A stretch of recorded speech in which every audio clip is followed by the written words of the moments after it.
Hello everyone, I'm Krasi. Zori Dimitrova is here with me today. We want to share with you something very interesting which we did just a couple of days ago in our efforts to search for the truth. We visit amazing ancient Thracian site. Very, very ancient. Scientists say that it is dated like 8,000 years before Christ. No one knows for sure, but it is for sure ancient. We will show you a small movie which Zori made, and you will see it is a place in Bulgaria, very high in the Rhodope Mountains, a village where only Pomaks people live. These are people which during the Ottoman time in Bulgaria were uh, forcibly turned into Islam religion. So they're Bulgarians, but they are Muslims. They're amazing people, very pure. They live in the mountains, and they're the only small ethnic group that know the secret of the stone. So this ancient Thracian site is a huge round stone, really huge stone, which 8,000 years before Christ was a Thracian ritual space where the Thracians would make their rituals to the sun and also to Isis, to Venus. This is what we were told. And this was a ritual for health, for fulfilling their desires, and it was amazing sight. You will see small the movie which Zori made. This is result of our efforts to find truth about the healing, magic, and how we found that visiting place which is considered to be a portal to connect with God, with divinity of very high hierarchies. We believe they would aid us to find answers because we live in the era of truth. Just before that, to tell you that we will also explain you the astrological side of this, which is again associated with the era of truth, because we live in the end of times of truth. So Zori, hi. Hi, Please, very nice to see you. Yes, nice please let's speak about this beautiful place. Nice to see you again. Yes. Please explain, because you made a movie. Give some brief explanation of what people are seeing right now. Right. Well, it's just a short video that I made while traveling up to the stone, and just to say that this stone is actually one of many Thracian sites, and I'd say half of the Thracian sites were worshiping the sun, and half of them were worshiping the female divine force. Energy, maybe. Yeah, exactly, because most stones have the shape of a womb. So there's an altar that represents the entry or the bottom of the womb, like the final point of the womb. And so this particular site represents the female deity that people were worshiping and still are worshiping. And so this place is somewhere in between the Rhodope and the Pirin Mountains in Bulgaria, so it's really up high. And people get there by off-road trucks, because it takes, I don't know, about 2 hours to climb, and the lady or the woman who does this, who leads people there and does the whole ceremony, I don't know if I call it, I suppose it's called a ceremony, the traditional lead pouring. So she also communicates with the stone and with the entity that rules the stone, because she believes that there's a dragon snake that sometimes shows up in the stone. You mentioned lead pouring. Just to open a bracket and explain, it is a place which is believed to heal people which are in last stage of their illness, and because she's presenting a wound and mother energy, many ladies which cannot have children go and they immediately get pregnant after that. People who are having diseases absolutely not curable by the contemporary medicine, after that are cured. Children which cannot speak, there is this case, you know, with a small girl. She was 5 years old. She was mute. She couldn't ever speak a word. After that, she called her mother mom immediately after returning from the stone. So this is a magical place. People go there. And the lady, which is the priestess, the local priestess, you will see she's a Pomak Islamic, a Muslim lady, beautiful woman, and she is doing this ritual, which is called, we found it in, we didn't know exactly the encyclopedian name, it is called molybdomacy. Molybdomacy. It's a ritual where you bring your bullets, literally bullets, and they melt it for you. Pour it in water, and by the figures which are showing, they can tell you whether you were cursed, whether there's a black energy around you, and it has only healing and blessing purposes. So yes, sorry, I just wanted to explain about the molybdomacy since you mentioned it. Yeah, and so with I don't know if I'll remember this encyclopedian name of it, but okay, Yeah. the lead pouring tradition is known everywhere in Europe, and it's even now practiced for New Year's Eve in Austria. It's called Silvester, Bleigießen. I'll show you a few pictures here just to see what they do on New Year's in Austria. It's exactly the same tradition. It's just that they've changed it to a more modern version. They melt here in this small spoon, they melt the lead, they throw it in water, in cold water, and whatever shape comes up, they read the future of the upcoming year. So this is what is done on New Year's traditionally in Austria. But in Bulgaria and in the Balkans, lead pouring is used for cleansing of bad energy, as Krasi said. So this lady, apart from cleansing, and she's she whispers some words, and she you can't hear what she's saying, but she's clearly praying and saying some encoded words that have some dispelling properties because we both notice change, right? Yeah. Amazing. And let me tell you something very interesting about these words which nobody can hear. I know a woman who, her mother was doing this ritual as well, and she was known in the village, and everyone would visit her mother for the same, for lead pouring. And I asked this lady, since your mother died, who inherited this this talent, this knowledge, because it's inheritable, only inheritable. And she said, no one, because all the time she was telling us, I'm not telling you anything, just steal the words. Yeah. But she said she was speaking in such a way that we never managed to steal the words. So this beautiful ritual just died with her. Yeah. That's how they do. If you can't steal it, it's gone. Yeah, well, it's gone, but some sources say that it's not really gone. It's gone to the ground, and then when the right person comes, it gets revived again. So they somehow learn it from other places. So knowledge is never lost. Yeah. Absolutely, absolutely. Right. So what this lady does on the stone up there is she makes people go 3 times around 2 holes. So they enter, I'll explain later in the video, they enter with the right foot up, they climb stairs, and they meet her up on the stone where she burns their what they have brought for her, and I'll explain what they bring for her. And then they go down a hole that looks like a birth canal, and they go out with the left foot, or left-sided with their bodies, and they do this 3 times. And so Krasi, you told me that you're supposed to do this 3 times or 3 days in a row. So you go 3 times, 3 days in a row, in order for the energy of the stone to have full effect, right?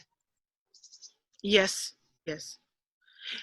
It's so high in the mountains that you see, like you have the feeling that you see the whole world. you see the villages. It's amazing. You will see pictures. It's really very. It was for sure a very ancient ritual space. Yes. Yeah. And it is for sure imitation in a way of the female organs, since so many ladies get pregnant, which were waiting for this moment for more than 12, 13, 14 years, and then at once, after visiting this place and doing the ritual and doing the lead pouring, are blessed with children. So this is definitely representation of the mother goddess and of the female energies. But Zori, here the most interesting thing, since we will be showing the beautiful pictures, and once we're free to travel, maybe it's not impossible for people from any part of the world to visit the place. We were even dreaming to organize a kind of assembly there of people that have our interests. So who knows, maybe we will do this one day. The thing is, how we suddenly decided to go there, and it has to do with these astrological aspects in the sky. It is maybe the final stage of the people's awakening, according to some prophets, like Bein Sadunu is saying repeatedly that this is the last train. If we don't catch this train, we will need to wait for another 1,000, 2,000 maybe years to have another such beautiful opportunity for awakening. So that is why we're having the Great Awakening phenomenon, which so many people talk about. For us, this manifests in search for the truth, because we are very much influenced by the Jupiter-Saturn conjunction, which is this. Saturn is, the karma lord. Jupiter is representing the philosophies, the truth. He's literally the truth. And when they joined in May, and when before that Jupiter and Pluto meant for the same reason, Pluto is the deepest of the secrets, the deepest of the deepest of the secrets, and the darkest of the darkest. Mm-hmm. And then Jupiter is these beautiful, pure energies. This conjunction led to this. And since me and you have the same ascendants, we are so much on the same track, we are sharing the same interests, and we thought it would be great to visit such places. Mm-hmm. So similar events are happening to both of us and to many other people associated with the Great Awakening, for one. And secondly, this truth. We are absolutely driven to find out the truth, to reach our higher selves, to uplift our vibrations, and such places help. Yeah, and as we spoke just a bit before we started recording, the truth is just out there. It's about unveiling it, because it's not like we are finding the truth. The truth is there. And we know it with our hearts. The moment we see it, the heart knows. It has a knowing. Yesterday, I was leading a course, like the courses that I do usually include the Silva method. So this Yes. one was about purpose, but we still, at the end, ended up talking about the Silva method and doing it. So the ladies, the participants in the course, they said, when I know something, it's very deep intuition. People just know it. It's not just me. It's not a method. It's not a special thing. It's human nature. Once you know it, your heart says yes. It says, boof, there's an energy going out of there, and it knows. It says yes, right? So the question is whether we trust the heart. Very often we look for other proof, logical proof, after the heart has already said yes. That's okay. The problem is when you don't listen to the heart at all and when you ignore it, because that's when you start getting trouble in terms of signs. The universe is giving you signs that you're going the wrong direction. So you're given signs, oh, that's wrong. They're trying to correct you. Yeah. But when you're in search for the truth comes to you. The more you search, the more it opens up. Like when we both went on to this place up in the mountain, on the way, on the road there, we met a local shaman that is also a friend of yours, and then somebody else who's also a seeker of the truth, and all aligned. So these things opened up for us so that we could experience different perspectives of the truth, but still the same truth. Yeah. This is exactly, and again, astrologically, Saturn, in January 2020, Saturn entered Capricorn, his own place. his own kingdom. He was away for such a long time, and then what is he doing? He's coming and completely cleansing, bringing law and order into the sign of Capricorn. That's why the world is changing. But talking about the truth, we've been trained in such manipulative facts. We've been trained to see versions of what is exactly what is not the truth. Yes, and the thing is, I remember it's now is the time for cleansing, to clear out all these misunderstandings, fake reality, fake representation of reality, and to really to see the truth. Because while we were talking, something just came into my mind. While I was studying management, we had a professor who was teaching us that intuition is only result of experience. Can you imagine? So this is what I believed at that time, because he was a respected professor. Whatever he would say, we would trust. Imagine, while we were students, they would train us that intuition is based on your own experience. So you're training your intuition with the time.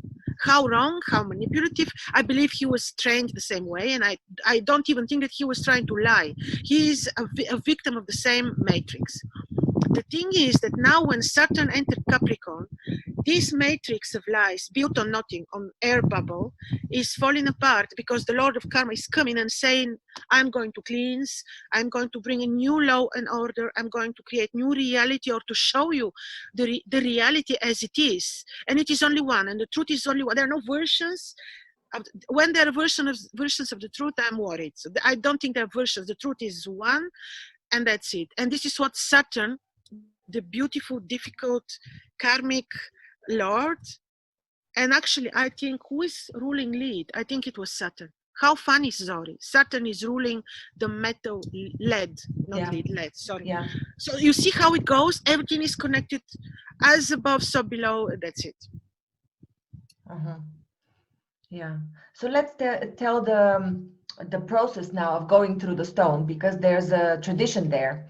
What people do, and what you'll see later in the video, is that people's height is being measured with a red thread, because this represents their current body, their current life.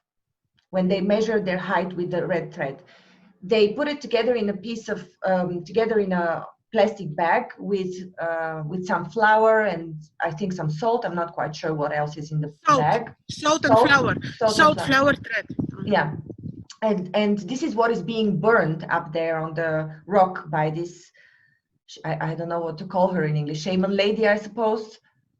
Priestess, I believe. Yeah. So what you're leaving behind there is your old life. In a way, it is a rebirth. And as you said, lots of people report immediately afterwards starting to walk or speaking, or there was an example. I asked one of the people who was driving us up there, I asked him, have you seen any immediate results of people after they returned from the stone? Because they transport them all the time. Last year, there were about 500 people a day going up the rock. Can you imagine? I know. This was crazy. And now because of the, the whole crisis, they're not, they're, I guess, about 100 people a day, but there used to be a lot of people. And I asked him, have you seen any immediate results? He said lots. I can't even enumerate them. But he said the last thing I remember was some person who had a stroke or something like that. He was having trouble speaking. An elderly person, couldn't speak properly. And after he went for through the stone the third time, on the third day, not consecutively, he came back after a month after the first time. But I think it was on the same date, a month after he had gone the first time, he started speaking or something like that. Yeah. So things like this happen all the time. And we also spoke to, because we were a few people there, we also spoke to the husband of the priestess, who had also had quite amazing experiences. He's quite open to receiving information. And he said he speaks to the sun god also. So I don't know if the area there just helps people get connected to nature and to the mysteries of Earth, or they're just special people born there. I can't tell you, because this is also possible. But they were very, we met quite a few people in the area that had special abilities and told us stories that to most people seem unbelievable, to what is, you know, considered truth nowadays. And Yeah. truth is valid for them. There were no mask wearers there.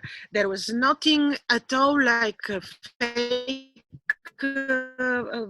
illness, and people were just living their pure natural lives, and there was not even a word about illnesses and viruses. They would you see it is really like a virgin place kept away from the civilization. It was just beautiful. Yeah. And this is why the healing powers are kept.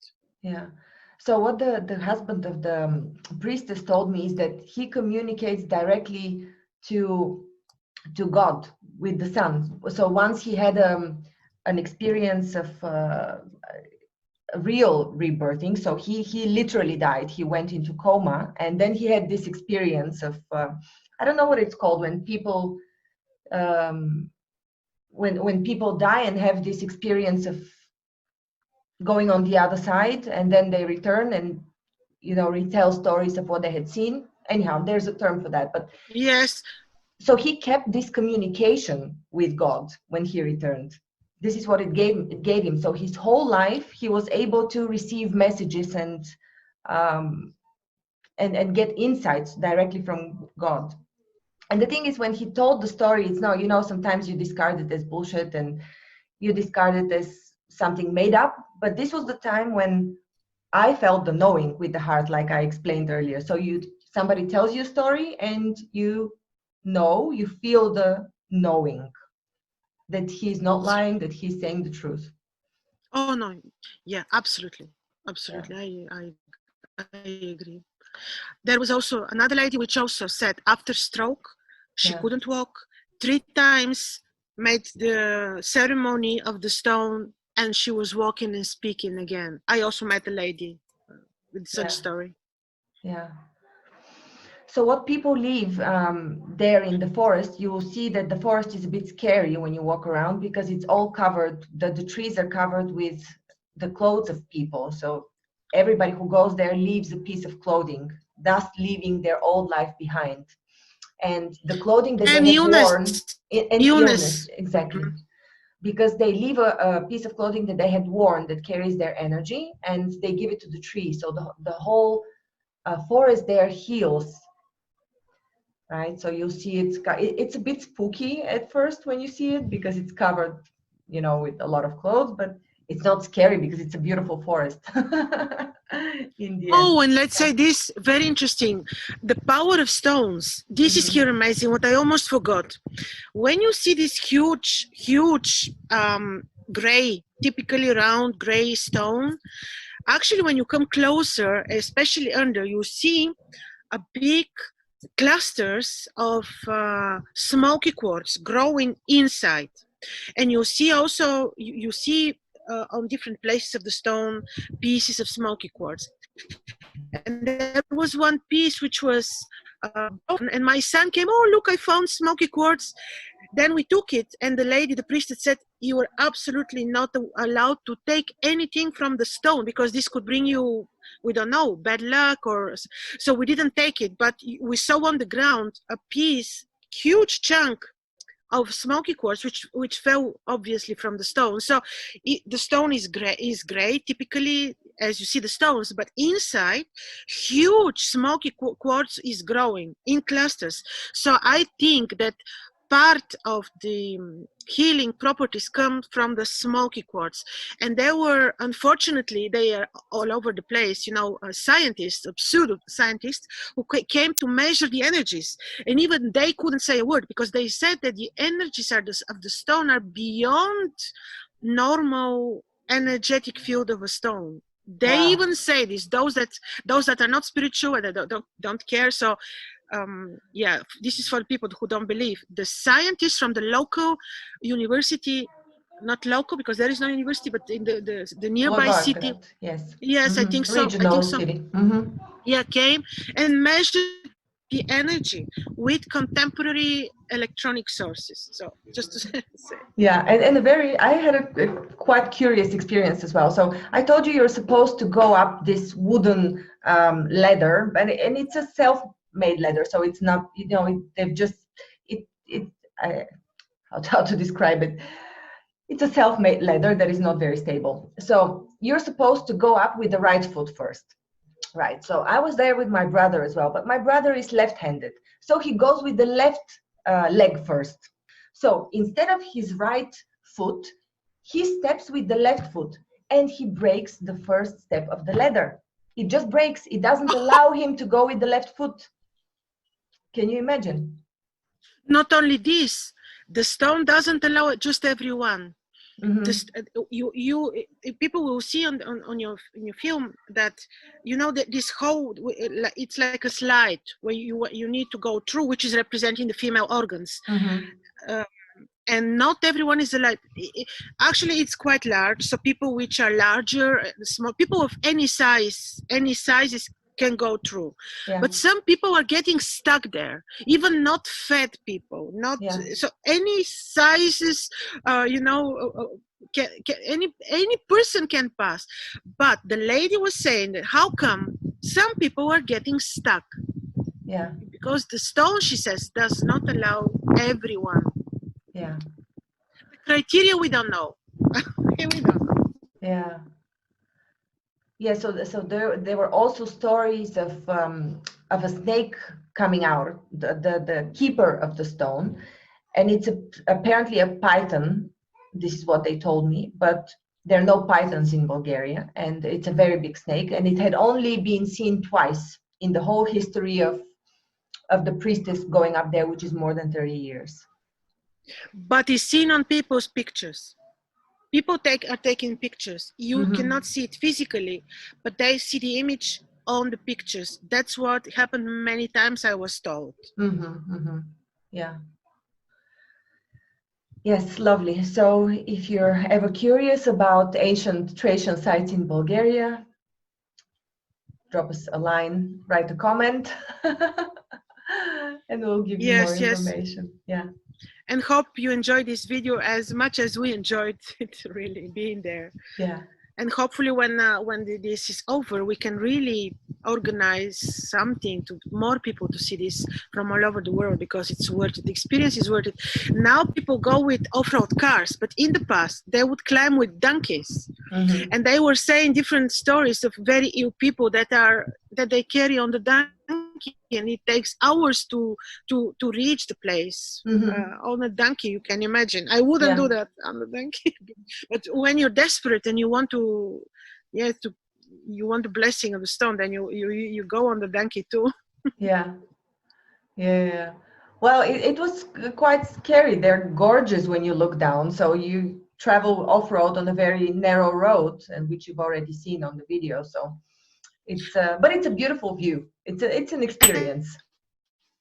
Yes. Just before closing, to say this last story, which I remembered, the priestess was saying that many people are, bringing bread and food to the stone, just as we do on the altars. And she said, this is a wild forest, wild animals, wild birds you see everywhere. No one ever touched the food that people left behind. No, which is, she said, strange, because you see wolves, you see all kinds of birds and animals. The first thing for the birds would be to attack the bread, right, or the seed which people bring. Never ever food was touched by wild animals. She said, I would see animals just passing by and not stopping by to take anything from the food which is left. Never. All her 30 years, she said, I never saw anyone touching, because the animals know and see and are more divine than us, the contemporary people. Yeah. It's really amazing. Yeah. Great. Okay, Krasi. What you're seeing behind me is the rainbow that I saw on the way back from this place after we had a lovely talk with one of your friends who is also a shaman.